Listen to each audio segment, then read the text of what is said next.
Hello student, कक्षा 11 राजनीति विज्ञान। हम पढ़ रहे थे सिद्धांत क्या है। इसमें आगे हम देखते हैं राजनीति ने हमें सांप की कुंडली की तरह जकड़ के रखा है और इससे सुलझने के अलावा हमें कोई रास्ता नजर नहीं आता है। ये महत्वपूर्ण परिभाषा है और महात्मा गांधी ने इसे हमें बताया है। इससे हमें एक बात बहुत अच्छी स्पष्ट हो जाती है कि हमारे परिवार से लेकर हॉल लाइफ हम राजनीति से घिरे हुए हैं। हर जगह राजनीति हमें नजर आती है, चाहे वो परिवार में हो, चाहे वो समाज में हो, चाहे वो विद्यालय में हो, चाहे वो किसी भी जगह हो। राजनीतिक संस्थाओं में तो है ही है, बाकी सब जगह भी हमें क्या नजर आती है? राजनीति ही नजर आती है। जैसे हम परिवार का उदाहरण यहाँ पर लेते हैं, तो परिवार के उदाहरण में हम देखते हैं कि परिवार किस प्रकार से हमें राजनीति का ज्ञान देता है, अवबोध कराता है। परिवार में सबसे पहले सबसे छोटा सदस्य होता है बालक। बालक रोता है और रोकर सभी का क्या करता है? ध्यान आकर्षण करता है। सभी का क्या कर लेता है? ध्यान आकर्षित कर लेता है। राजनीति लोकतंत्र में यह भी इंपॉर्टेंट है कि अपनी बात कहना आपको आना चाहिए। और परिवार में बालक रोकर सभी का अपनी तरफ ध्यान आकर्षित कर लेता है। इसके बाद हम देख सकते हैं कि परिवार में बालक को शिक्षा दी जाती है। शिक्षा किस किस चीज की दी जाती है? बोलने की शिक्षा दी जाती है, खाने की शिक्षा दी जाती है, बैठने की शिक्षा दी जाती है, समाज क्या है ये बताया जाता है, अच्छा बुरा क्या है ये सीखता है, और कम से कम वो ज्यादा भी नहीं तो संस्कार भी बहुत सारे समाज से सीखता है, लेकिन परिवार से भी सीखता है। हमें ये नहीं भूलना चाहिए कि बालक की प्रथम पाठशाला क्या है? परिवार ही है। बोर्ड में पूछा गया, 12th बोर्ड में पूछा गया था, बालक की प्रथम पाठशाला कौन सी है? बालक की प्रथम पाठशाला कौन सी है? तो प्रथम पाठशाला कौन सी है? परिवार ही है। यह आपको जरूर ध्यान में रखना है, याद रखना है। तो राजनीति से हम अलग हो ही नहीं सकते। हमारे हॉल लाइफ राजनीति से जुड़ा हुआ है। आप ये भी ध्यान रखें कि एक परिभाषा और है, संपूर्ण इतिहास। संपूर्ण इतिहास शक्ति के लिए संघर्ष का इतिहास है। संघर्ष का इतिहास है। संपूर्ण इतिहास शक्ति के लिए संघर्ष का क्या है? इतिहास है। इसका मतलब ये हुआ कि जितनी भी राजनीति हम पढ़ेंगे, जितनी भी सभ्यताएं हमने पढ़ी हैं, जितना भी समय हमने स्पेंड कर दिया, हमारे पूर्वजों ने जो इतिहास रचा है, उस सब इतिहास में किसके लिए झगड़ा था? शक्ति के लिए झगड़ा था। शक्ति के लिए लड़ाइयां हुई हैं। शक्ति के लिए संघर्ष हमने देखा है, और यही क्या है? राजनीति है। तो राजनीति को हम अपने आप से अलग नहीं कर सकते। राजनीति हमारे जीवन का अहम बिंदु है। तो इसमें आगे देखें राजनीतिक सिद्धांत में और क्या क्या है। राजनीतिक संगठन भी इसी का उदाहरण है। जितने भी राजनीतिक संगठन हैं, चाहे वो दल हो, दबाव समूह हो, और भी सामाजिक स्तर पर बनने वाले जितने भी समूह हैं, ये सब किसके हैं? राजनीतिक के ही भागीदार हैं। हम यहाँ दो बातें देखेंगे, दल और दबाव समूह। पहला कौन सा है? दल। दूसरा कौन सा है? दबाव समूह। इनमें ये भी क्या है? राजनीति से जुड़े हुए हैं। ये भी हमें राजनीति का अवबोध कराते हैं। दल क्या है? दल की एक निश्चित पहचान होती है, एक निश्चित सिंबल होता है जो चुनाव आयोग के द्वारा दिया जाता है। दल मैनिफेस्टो घोषणा पत्र जारी करता है। दल चुनाव लड़ता है, जनता का नेतृत्व करता है और जनता के सामने भी जाता है। दल सरकार बनाता है, सरकार में शामिल होता है और वादों को पूरा करता है। दल का निश्चित नेतृत्व होता है, निश्चित प्रारूप होता है, निश्चित नियमावली होती है। दबाव समूह उद्देश्यपूर्ण होते हैं, परिवर्तनशील होते हैं। जैसे फॉर एग्जाम्पल अभी हरमाड़ा में पानी की समस्या है। हरमाड़ा में क्या है? पानी की क्या है? समस्या है। हम जानते हैं 100 घर एग्जाम्पल के तौर पर हम ले लेते हैं, हरमाड़ा में है। 50 घरों में पानी आ रहा है और 50 में नहीं आ रहा। हम अच्छे से जानते हैं जिन घरों में पानी आ रहा है वे किसी भी प्रकार के आंदोलन में हिस्सेदारी नहीं लेंगे। इसका मतलब सीधा सा हुआ, दबाव समूह उद्देश्यपूर्ण होते हैं। जब तक उद्देश्य पूरा नहीं होता तब तक ही दबाव समूह काम करते हैं, उसके बाद दबाव समूह काम नहीं करते। तो जिनके पास पानी नहीं आ रहा वे ही इसमें शामिल होंगे, अदरवाइज नहीं। एक बात। दूसरी बात, दबाव समूह का कोई निश्चित प्रारूप भी नहीं होता। हम ये अच्छे से जानते हैं कि आज जो प्रदर्शन करने लोग आए हैं, हो सकता है परिवार के दूसरे सदस्य दूसरे दिन आ जाएं, हो सकता है और बाकी के लोग भी उसमें शामिल हो जाएं, हो सकता है लीडर भी चेंज हो जाए, हो सकता है आंदोलन का स्थल भी चेंज हो जाए। इसका मतलब दबाव समूह की रूपरेखा निश्चित नहीं होती, लीडरशिप निश्चित नहीं होता, उद्देश्यपूर्ण कार्य इसमें होते हैं। इसके आगे देखें सरकार और सामूहिक समूह, सामाजिक समूह, ये सब भी इसी के उदाहरण हैं। सरकार क्या है? निश्चित नियम कानूनों के अनुसार जो डेली विजेज का कार्य का संचालन करती है, सरकार कहलाती है। इसमें केंद्र सरकार है। हमने इसके 3 रूप देखे थे, विधायिका, कार्यपालिका और न्यायपालिका। हमने 10th क्लास में डिटेल से पढ़ा था। केंद्र सरकार हमने पढ़ा है, राज्य सरकार हमने पढ़ा है, स्थानीय शासन भी पढ़ा है। ये सारी चीजें, चाहे वो वार्ड पंच हो, सरपंच हो, डेलीगेट्स हो, प्रधान हो, उसके बाद जिला प्रमुख हो, विधायक हो, मुख्यमंत्री साहब हो, राज्यपाल साहब हो, सांसद हो, प्रधानमंत्री और राष्ट्रपति, A to Z जितने भी गवर्नमेंट से संबंधित जो इलेक्टेड पर्सन हैं, चुने हुए जनप्रतिनिधि हैं, ये जिन संस्थाओं में शामिल होते हैं वे सब संस्थाएं सरकार से संबंधित होती हैं। इन्हें हम आम बोलचाल में गवर्नमेंट या सरकार कहते हैं। तो राजनीतिक सिद्धांत में हम इन्हीं चीजों के बारे में डिटेल से पढ़ने वाले हैं। इसमें हमारा अगला बिंदु है, राजनीतिक सिद्धांत में हम क्या पढ़ते हैं। हमने ये तो देख लिया कि राजनीतिक सिद्धांत होता क्या है, इसमें हम क्या क्या पढ़ेंगे ये भी हम थोड़ा सा देख लेते हैं। ये उसी से संबंधित बिंदु है। इसमें हम लोकतंत्र पढ़ेंगे, समानता, स्वतंत्रता जैसी अवधारणाएं, सिद्धांत हम पढ़ेंगे।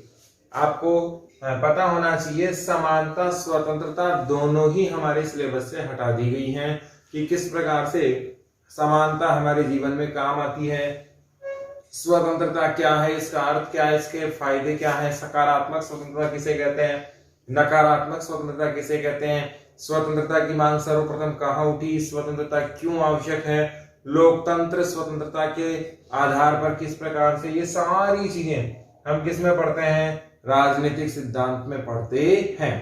इसमें एक एक करके हम देखते हैं कि लोकतंत्र की परिभाषा बहुत जबरदस्त हिट हुई इब्राहिम लिंकन साहब की। इन्होंने कहा जनता का, जनता के लिए, जनता का शासन क्या कहलाता है, लोकतंत्र कहलाता है। इसका सेकंड ओपिनियन भी हम देख सकते हैं, दूसरा भाग भी हम देख सकते हैं। लोकतंत्र को बहुत सारे लोगों ने भीड़ तंत्र भी कहा है। क्या कहा है, भीड़ तंत्र भी कहा है। इसमें यह माना गया कि बहुत सारी जगह कार्य नहीं होता है, इसमें बहुत सारे लोग मिलकर कोई कठोर निर्णय नहीं ले पाते हैं, कहीं भी कोई स्टिक निर्णय हो तो वो भी संभव नहीं है। या यूं कह सकते हैं कि कोई अचानक देश पे आक्रमण भी हो जाए तो समय लगता इसमें है। राजतंत्र की तरह त्वरित निर्णय नहीं होते, तुरंत इसमें फैसले नहीं लिए जा सकते, दमनकारी शासन भी संभव नहीं है। तो इस प्रकार से इसे हम क्या कह सकते हैं, भीड़ तंत्र भी कह सकते हैं। तो दोनों ही चीजें हम पढ़ेंगे, पक्ष भी पढ़ेंगे और विपक्ष भी पढ़ेंगे। जिस प्रकार से लोकतंत्र में सबसे ज्यादा हमें क्या मिलती है, स्वतंत्रता मिलती है, दूसरी तरफ लोकतंत्र में हमें कार्य न करने वाले या यूं कहें काम चोर नेता भी हमें नजर आते हैं। समानता, भारत के संविधान का दूसरा मूल अधिकार, मूल संविधान में आपको कितने मिले, 7 मूल अधिकार मिले, इनमें से एक हमने अभी समाप्त किया, तो कौन सा बचा, संपत्ति का अधिकार हमने समाप्त कर दिया। तो मूल अधिकार हमारे पास बचे कितने, 6। ये कब हटाया गया, 1978 में, ये 44वें संविधान संशोधन से इसे हटाया गया था। तो ये भी थोड़ा सा आपको ध्यान में रखना है।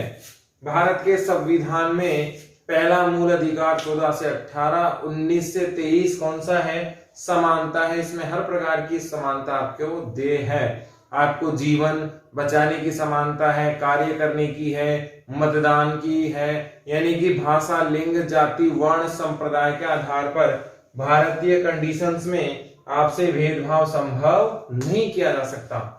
इसमें हम आगे देखें स्वतंत्रता। स्वतंत्रता को अंग्रेजी में क्या कहते हैं, लिबर्टी कहते हैं।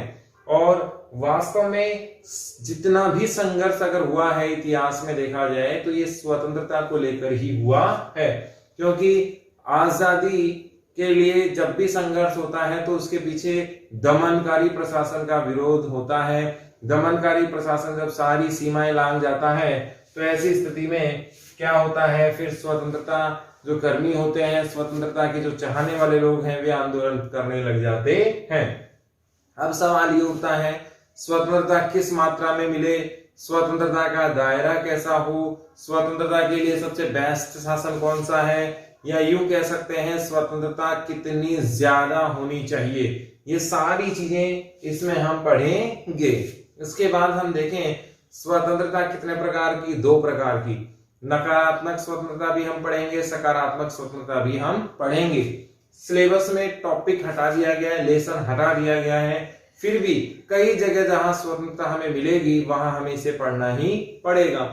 जो स्वतंत्रता हमें नियमों के साथ मिलती है, संविधान में मिलती है, समाज में मिलती है, वो सकारात्मक स्वतंत्रता कहलाती है। हमें जो अधिकार दिए गए हैं वो कर्तव्य, ड्यूटीज के साथ दिए गए हैं। ऐसा नहीं है कि अनलिमिटेड शक्तियां संविधान ने हमें दी हैं। हम सीमित सीमाओं में रहकर अपनी स्वतंत्रता ले सकते हैं। यह सकारात्मक स्वतंत्रता कहलाती है। इसका नेगेटिव रूप देखें तो जंगल में जो जानवरों को मिलती है या राजतंत्र में जो राजा को स्वतंत्रता मिलती है वही नकारात्मक स्वतंत्रता कहलाती है। इसके बाद हम कौटिल्य, अरस्तु को राजनीति विज्ञान का जनक भी कहा जाता है। अरस्तु को क्या कहा जाता है, राजनीति विज्ञान का जनक भी कहा जाता है। आपको यह भी ध्यान रखना है। राजनीति विज्ञान के जनक किन्हें माना जाता है, अरस्तु को माना जाता है।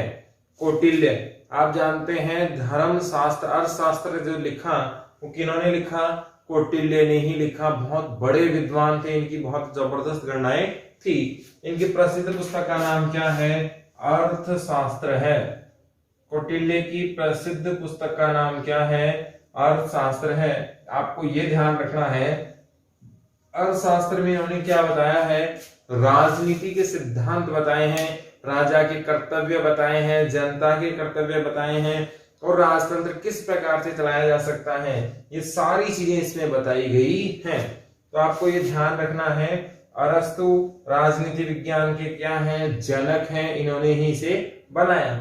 कौटिल्य क्या है, ये भी राजनीति शास्त्र से जुड़े हुए हैं। इनकी प्रसिद्ध पुस्तक का नाम क्या है, अर्थशास्त्र। लेकिन हमें ये ध्यान रखना है, ये अर्थशास्त्र पुस्तक किससे संबंधित है, राजनीति के सिद्धांतों से संबंधित है, राजा के कर्तव्यों से संबंधित है, जनता के कर्तव्यों से संबंधित है, राजकाज कैसे चलाया जाए इससे संबंधित है। कार्ल मार्क्स, आप जानते हैं कार्ल मार्क्स 1818 में जर्मनी में पैदा हुए थे। कहां पैदा हुए थे, जर्मनी में पैदा हुए थे। और ये साम्यवादी क्रांति के समर्थक मानते हैं, सर्वहारा क्रांति के समर्थक मानते हैं, गरीबों के समर्थन की बात इन्होंने की। इनकी प्रसिद्ध पुस्तक है कम्युनिस्ट मैनिफेस्टो है, दास कैपिटल है, बहुत सारी इनकी पुस्तकें हैं। गांधी जी के बारे में तो आप सब जानते ही हैं, अंबेडकर जी के बारे में भी आप सब जानते हैं। तो ये सब विचार इनके हम पढ़ेंगे। अब इसमें आगे हम पढ़ेंगे राजतंत्र, जो राजा होता है उसका दमनकारी शासन होता है, उसके द्वारा थोपे गए शासन होते हैं, हिंसाग्रस्त शासन होते हैं। इसकी तुलना भी करेंगे हम किससे? लोकतंत्र से करेंगे। दोनों ही अपनी अपनी जगह सही हैं। जैसे मान लीजिए हॉब्स की बात करें तो हॉब्स राजतंत्र को सही मानता है। इसलिए मानता है क्योंकि हॉब्स के समय इसके राज्य में एक हिंसक क्रांति हुई और राजा उस हिंसक क्रांति को कंट्रोल नहीं कर पाया और राजा की सत्ता चली गई और जनता ने जबरन उसमें तानाशाही, हिंसा, बहुत ज्यादा मारकाट वहां पर कर दिया। इससे हॉब्स जैसे विद्वानों को लगने लगा कि राजा जब शक्तिशाली होता है या राजा पावरफुल होता है तो जनता में गलत मैसेज नहीं, बढ़िया मैसेज जाता है। जनता अपने कर्तव्यों का पालन पूरी तरीके से करती है, जनता विद्रोह नहीं कर सकती, शासन बहुत अच्छा चल। इसमें हम आगे देखें तो हिंसक क्रांति जैसी स्थिति में राजा ज्यादा बेटर, अच्छा ऑप्शन हो सकता है, क्योंकि लोकतंत्र कानून में बंधा होता है, परिधि में बंधा होता है, सरकारें खुलकर काम नहीं कर पाती। तो ऐसी स्थिति में राजतंत्र बेस्ट होता है। इसकी दूसरी सिचुएशन देखें, स्वतंत्रता ज्यादा किसमें होती है? लोकतंत्र में ही होती है। आधुनिक काल में सर्वप्रथम रूसो, आपको दो ध्यान रखने, एक परंपरागत है और एक आधुनिक, यानी कि एक प्राचीन और एक आधुनिक। आधुनिक काल में सर्वप्रथम रूसो ने मानव की स्वतंत्रता की बात की कि व्यक्ति की, मानव की स्वतंत्रता बहुत ज्यादा क्या है? इंपॉर्टेंट है, इस पर ध्यान देना बहुत ज्यादा जरूरी है। गांधी जी ने हिंद स्वराज वास्तविक स्वतंत्रता पर जोर दिया है। हिंद स्वराज पुस्तक किसकी है? गांधी जी की है। इन्होंने भी स्वतंत्रता पर बहुत जोर दिया है कि व्यक्ति, समाज या यूं कहें समूह, यानी कि हर हाल में स्वतंत्रता होनी ही चाहिए और स्वतंत्रता भी उसके लिए राज्य को भी प्रयास करना ही करना चाहिए। कार्ल मार्क्स देखें तो कार्ल मार्क्स के बारे में देखें तो कार्ल मार्क्स किस पर जोर देते हैं? समानता पर जोर देते हैं। कार्ल मार्क्स का एक प्रसिद्ध सिद्धांत है वर्ग संघर्ष का सिद्धांत। कार्ल मार्क्स कहते हैं कि समाज में दो वर्ग पाए जाते हैं, एक गरीब वर्ग पाया जाता है और एक अमीर वर्ग पाया जाता है, और इसमें जब आपस में खाई बढ़ती है तो वो क्या बना देती है? संघर्ष बना देती है। और ये संघर्ष किसका होता है? हिंसा आधारित होता है। इसीलिए कहते हैं कि समाज में क्या होनी चाहिए? समानता होनी चाहिए। यदि समाज में समानता नहीं होती है तो ऐसी स्थिति में गरीब अमीर की खाई क्या होती है? ज्यादा बड़ी हो जाती है। और ये जब गरीब अमीर की खाई बढ़ेगी तो समाज में क्या बढ़ेगा? संघर्ष बढ़ना तय है। संघर्ष किस में बदलेगा? हिंसा में बदलेगा और फिर ये पतन की तरफ जाएगा। ये अमीर वापस क्या बन जाएंगे? गरीब, और ये संघर्ष चलता ही रहेगा। यानी कि अमीरों से जायदाद, प्रॉपर्टी छीनकर ये गरीबों का राज आ जाएगा। इसे इन्होंने क्या कहा है? सर्वहारा वर्ग का अधिनायक। इन्होंने क्या कहा है? सर्वहारा वर्ग का अधिनायक कहा है। तो कार्ल मार्क्स किसकी बात करते हैं? समानता की बात करते हैं। समाज में सभी को बराबर अधिकार मिलने चाहिए, समानता मिलनी चाहिए, जिससे सब आसानी से आगे बढ़ सकें, सबको बराबर बराबर के अवसर प्राप्त हो सकें। तो हम राजनीति में और भी बहुत सारे फैक्टर देखते हैं। इसमें हम रिपीट करें तो सवाल क्या मिलेगा? राजनीतिक सिद्धांत में कौन कौन सी चीजें हमें पढ़नी हैं? तो इसमें जितने भी विद्वान हैं ये सब सिद्धांतों में ही हमारे आते हैं। जितने भी पुस्तकों में व्याख्या दी गई है ये भी सिद्धांतों में है। जितनी भी प्रकार की अवधारणाएं हैं, चाहे मार्क्सवाद हो, उदारवाद हो और इसमें गांधीवाद हो, चाहे वो किसी भी प्रकार का कोई वाद क्यों ना हो, समाजवाद हो, सब प्रकार के वाद हम इसी में पढ़ते हैं। लोकतंत्र, समानता, स्वतंत्रता, ये सारी विचारधारा भी हम किस में पढ़ते हैं? सिद्धांत में ही पढ़ते हैं। फिर हमारे यहाँ सवाल बनता है, आधुनिक काल में सर्वप्रथम स्वतंत्रता मानव का अधिकार है, इस पर किसने जोर दिया? तो रूसो महोदय ने इस पर जोर दिया है। हिंद स्वराज किसकी पुस्तक है? गांधी जी की पुस्तक है। समाज में समानता की वकालत करने वाले विद्वान कौन है? कार्ल मार्क्स हैं। ये सारी चीजें हम किस में पढ़ते हैं? राजनीतिक सिद्धांत में पढ़ते हैं।